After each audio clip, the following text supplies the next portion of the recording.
Brokers काय असतं, कसं असतं, बरोबर. म्हणजे प्रॉपरली आपण त्यांच्यावर रिलाय करू शकतो, नाही करू शकतो, काय आहे, काही नाही, या संदर्भात मला थोडाफार विचारपूस करत होता. त्यामुळे काही असं त्याबद्दलचं काही आपल्याला सांगता येईल, म्हणजे हे काय आहे? ब्रोकर बरोबर. काय असतं? कसं आहे? म्हणजे काय त्यांचा सिस्टम असतो? काय चालतं? आपल्या शहरामध्ये जर एखाद्याला प्लॉट घ्यायचा असेल, तर तुम्हाला सगळ्यांना माहिती आहे, की आपल्याला ऑनलाईन प्लॅटफॉर्म्स भरपूर उपलब्ध आहेत. हं, हं. आणि भरपूर प्लॅटफॉर्म्स उपलब्ध असल्यामुळे आपण त्या सगळ्या प्लॅटफॉर्म्समध्ये जाऊन आपल्याला जी रिक्वायरमेंट आहे, ती आपण टाकू शकतो किंवा आपल्याला ज्या एरियात प्लॉट पाहिजे, आपण तसं सेलर शोधू शकतो.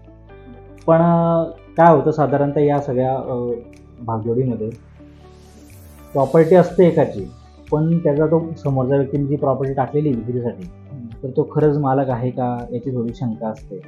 म्हणून लोकं काय करतात, की शक्यतोवर ब्रोकर अपॉइंट करतात आणि ब्रोकर थ्रू प्रॉपर्टी सगळी सर्च करण्याचा प्रयत्न करतात किंवा ओळखीचा ब्रोकर असतो.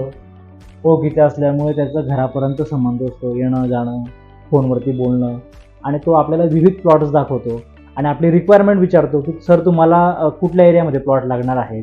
साधारणतः तुमचं बजेट किती आहे? हं. आणि किती स्क्वेअर फीट तुम्हाला प्लॉट लागणार आहे? पूर्वमुखी, दक्षिणमुखी?" आपल्याला त्याचं सगळं दिशा वगैरे तो विचारतो आणि आपल्या रिक्वायरमेंटप्रमाणे तो त्याची सर्चिंग चालू ठेवतो आणि बरोबर. आपल्याला पाहिजे त्या एरियामध्ये तो प्लॉट शोधून देण्यासाठी आपल्यासाठी प्रयत्न करतो. असं साधारणतः ब्रोकरची भूमिका आहे. हां, ते ब्रोकरची भूमिका तर बरोबर आहे. ती तर आहेच आहे.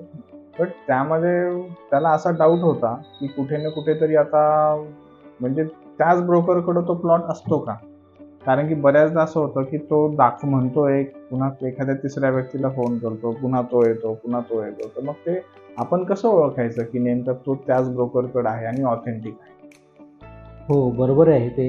कारण की शहरामध्ये तर प्रॅक्टिस अशीच होते ब्रोकरांमध्ये, की प्लॉट एका ब्रोकरकडे असतो आणि तो सगळ्या त्याच्या मित्रांना, मित्र ब्रोकरांना सांगत असतो, की "बुवा माझ्याकडे असा-असा प्लॉट विक्रीला आलेला आहे आणि तुम्हाला जर कोणी घेणारा मिळाला, तर तुम्ही माझ्याशी संपर्क साधा." तर हे एक लवकरात लवकर ज्या मालकाची प्रॉपर्टी आहे, ती विक्री व्हावी यासाठी त्यांनी तो प्लॅटफॉर्म वापर केलेला असतो.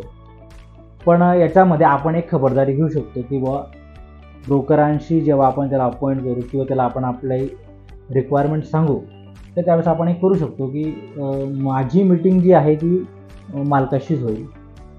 तुम्ही मला दाखवा प्लॉट आणि तुम्ही सांगणार त्या ठिकाणी आपण मीटिंगला जाऊ. पण मीटिंगला प्रॉपर्टीचे जे ओनर आहेत, त्यांच्याशी आमची मीटिंग होईल. असं आपण ब्रोकरांना एकदा जर सांगितलं, तर त्याचा खूप चांगला इफेक्ट असा पडतो, की आपल्याला एक जेन्युइन व्यक्ती समोर येतो. जर त्याच्याकडे खरंच प्रॉपर्टी विकणारा जर असेल, तो मालक असेल प्रॉपर्टीचा, तर तो आपल्यासमोर आणतो आणि जर नसेल, तर तो स्वाभाविक आहे आपल्यापासून दुरी बनवतो